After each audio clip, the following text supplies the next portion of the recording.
The following is a chapter reading by the Worm Audiobook Project.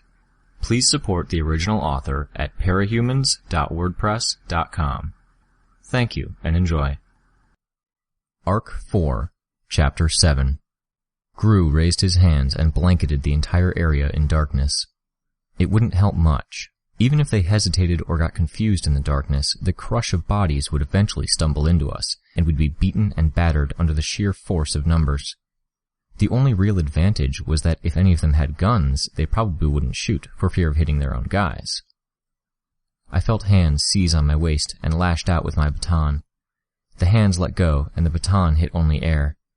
After a moment, I felt the hands grab me again, the hold gentle. Not an enemy. Gru, I realized. "Sorry," I muttered. He could hear inside his darkness, couldn't he? He hoisted me up into the air, and I immediately understood his intent.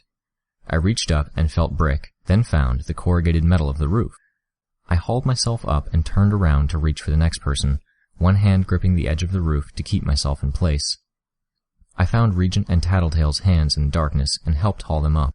I knew neither was Gru because they were too light. 5 or 6 seconds long, tense seconds, that passed before Gru took my hand and then hauled himself up. We climbed down the far side, and Gru banished the darkness around us. There were 3 ABB gang members standing at one end of the alley we'd just entered, and a 4th lone member on the other. Both groups were looking the wrong way, and were standing still, which was as good an indication as any that they hadn't noticed us. The sheer number of soldiers we'd seen didn't fit, and I said as much. "What the fuck? How many people was that?" Gru was apparently thinking along the same lines. "The ABB shouldn't have that many members." "They do now." Tattletale glanced over her shoulder at the ABB members behind us, then back to the lone one in front who still hadn't reacted to our approach. "Trap! Down!"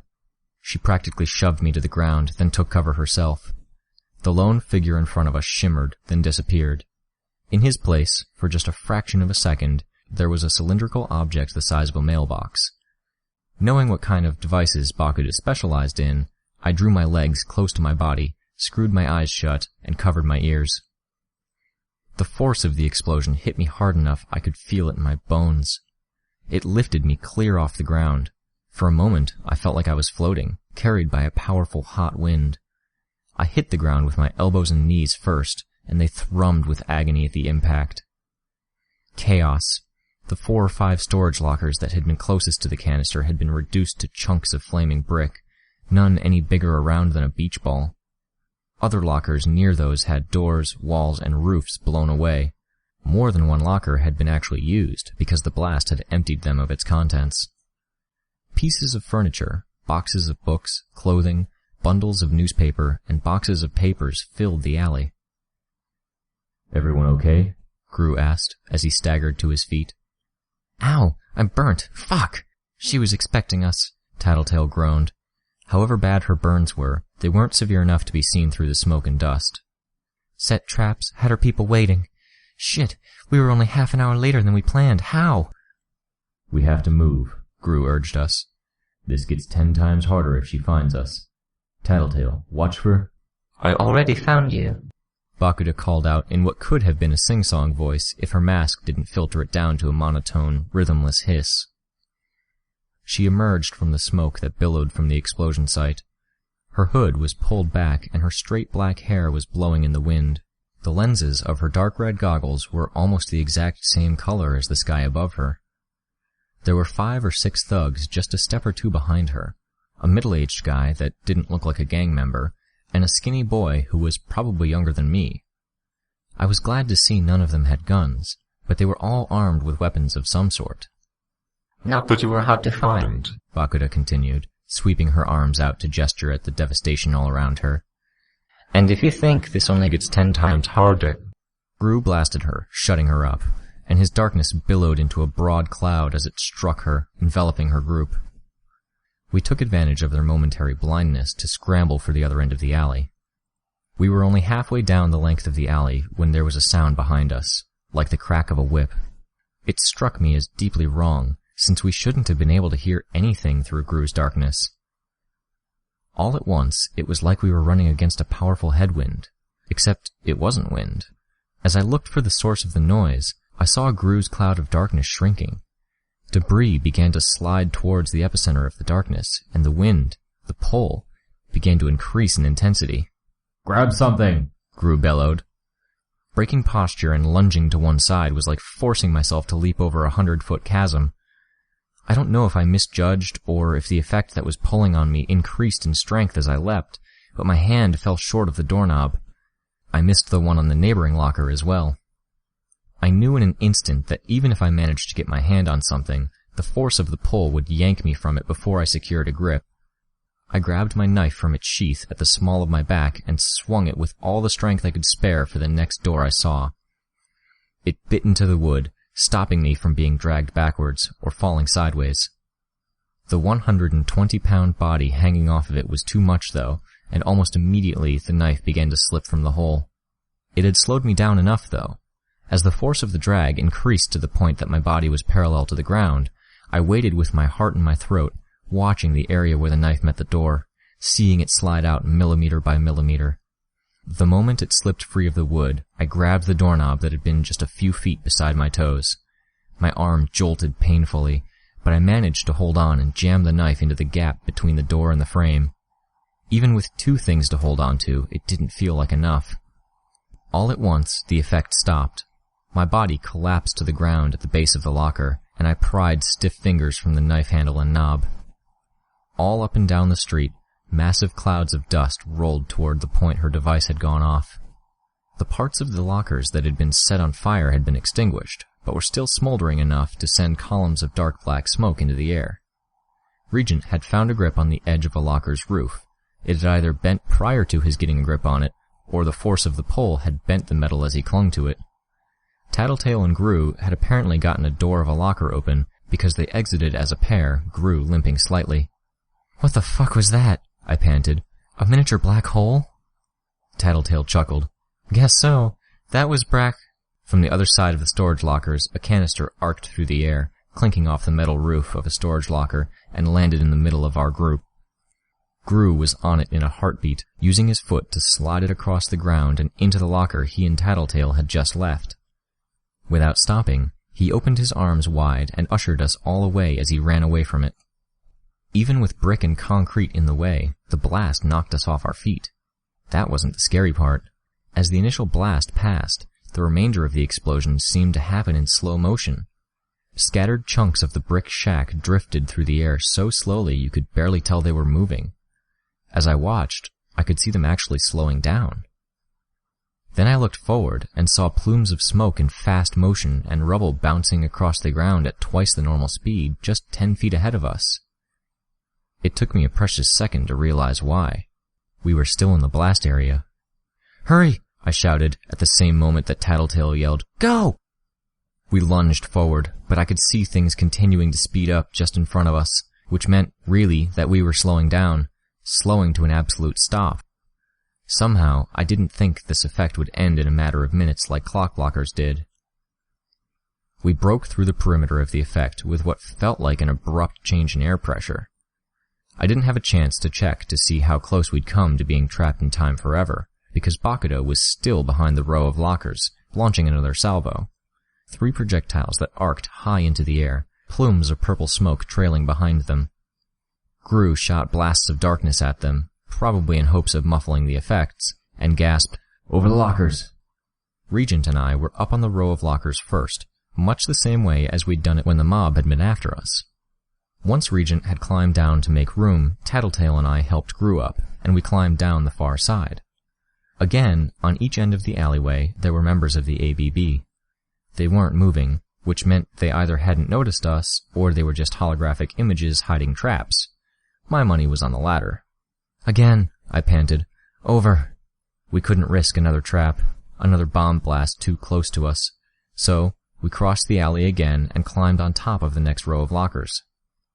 We found ourselves staring down at half a dozen armed members of the ABB, except they weren't your typical gang members. One of them was an elderly Chinese man, holding a hunting rifle. There was a girl who couldn't have been much older than 12 holding a knife, who might have been his granddaughter. Of the 11 or 12 of them, only 3 had the thuggish look to them that really marked them as members of the gang. The rest just looked terrified. The old man trained his gun on us and hesitated. A thug with a tattoo on his neck spat out something in an Eastern language I couldn't place, the phrase ending with a very English, "Shoot!" We were down off the other side of the lockers before he could make up his mind. Gru created a cloud of darkness over the top of the lockers to discourage them from following. "What the fuck?" Regent gasped.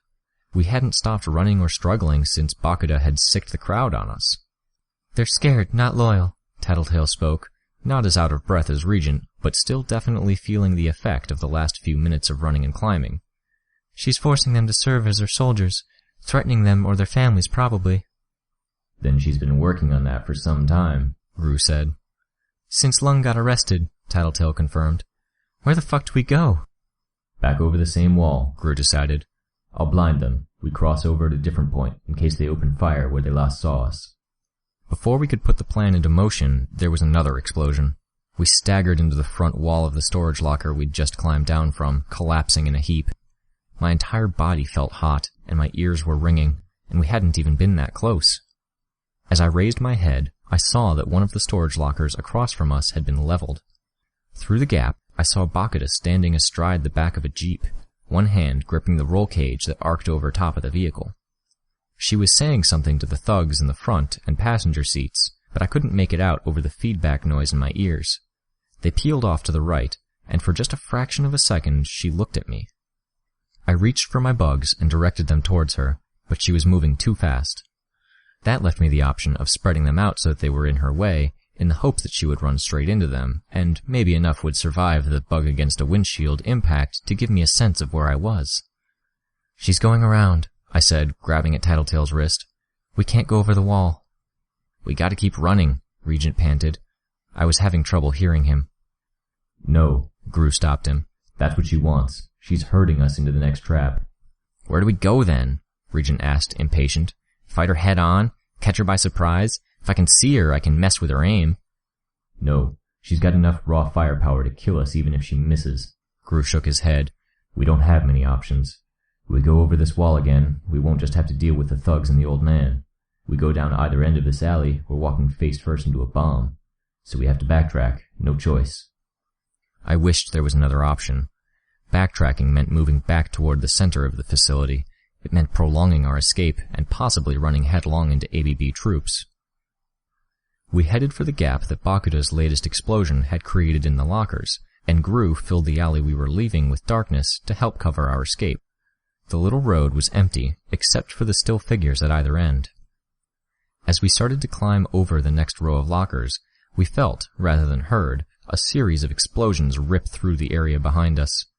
Bakuda was bombarding the cloud of darkness with a series of explosives. I guess you didn't need to see if you could hit that hard.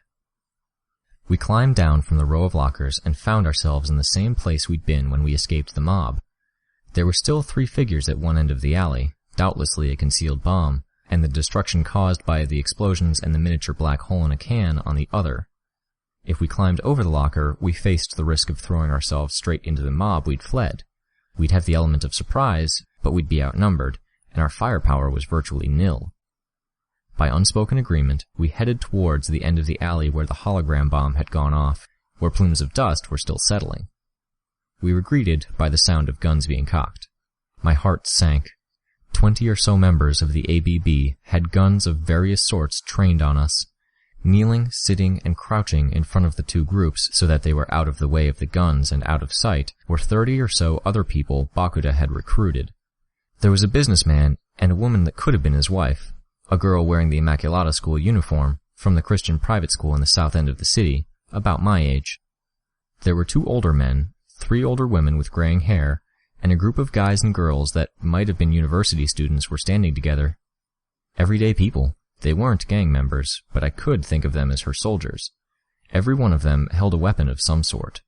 There were kitchen knives, baseball bats, pipes, shovels, 2x4s, chains, crowbars, and one guy even had a sword that was, oddly enough, not Japanese. There was a look of grim resignation on their faces, circles under their eyes that spoke of exhaustion as they watched us. Behind their assembled group, standing astride the jeep, 1 foot resting on her modified jeep-mounted mortar launcher, an altered grenade launcher dangling from one strap around her shoulders, was Bakuda. All around her were boxes of her specialized grenades and mortar rounds, bolted onto the back of the Jeep, blinking with various colored LEDs. She put her hands on her grenade launcher as she tilted her head to one side. Her robotic voice crackled through the still air. Checkmate.